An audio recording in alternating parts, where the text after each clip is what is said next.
There's a concept in Judaism which is called ma'avir, to analyze, to go through a process of character development. And somehow I feel that the end product of a person that really does an analysis and hones themselves to their best is a picture of Mary Martha.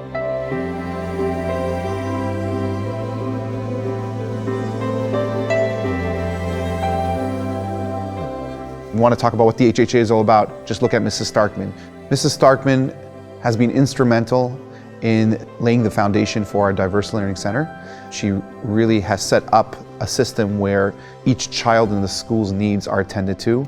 Before resource room, before Diverse Learning Center, before any of that, she was doing all this in her classroom, single-handedly with a full class.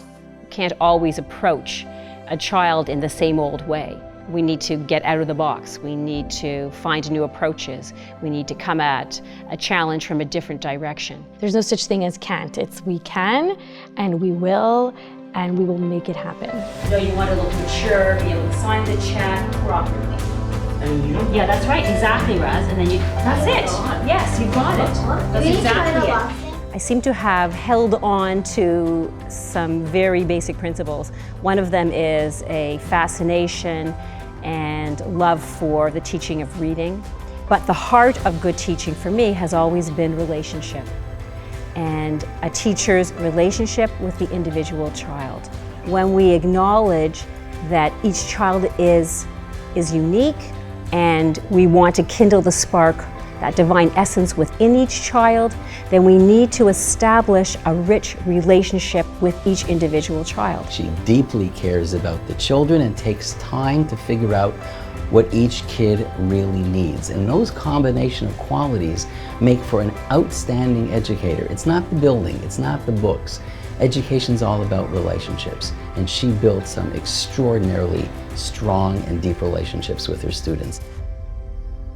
She's just so filled with love that every single child that meets her, they could be in crisis, they could be, floundering academically in turbulent waters, but as soon as they see Mrs. Starkman, it's like someone threw them a life preserver. It's very gratifying over the years to see I would say hundreds of children who come back to the Hamilton Hebrew Academy to see their rabbis, to see their teachers, and they do that because of relationship.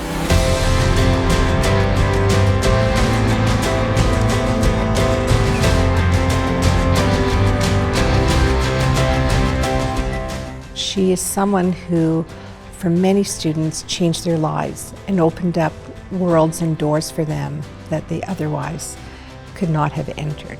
Mrs. Starkman's been my tutor for since the summer, and she helped me with my reading. I couldn't read books, and my writing not that neat. And now my reading and writing are way better. I know that among those people in Hamilton and beyond, when you mention the name Mary Martha Starkman, that you're mentioning the gold standard. My late husband Joel was a very out-of-the-box thinking kind of guy. He was a very creative thinker. I also, with my late husband, had a home that was very focused on education. In my 40s, I went back to school and spent 6 years working on a Master's of Education.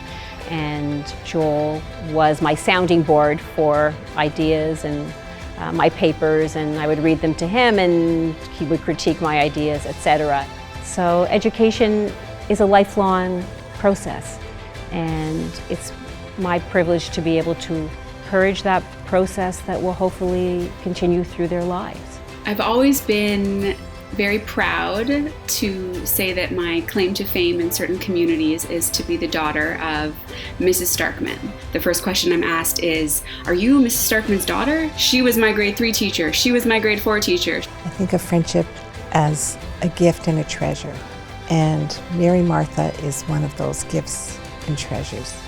I couldn't be more proud of you, Mom, and wish that I could have been there to celebrate with you. Your hard work and dedication to your students is so admirable, and I hope to help and support others just as you have in my future.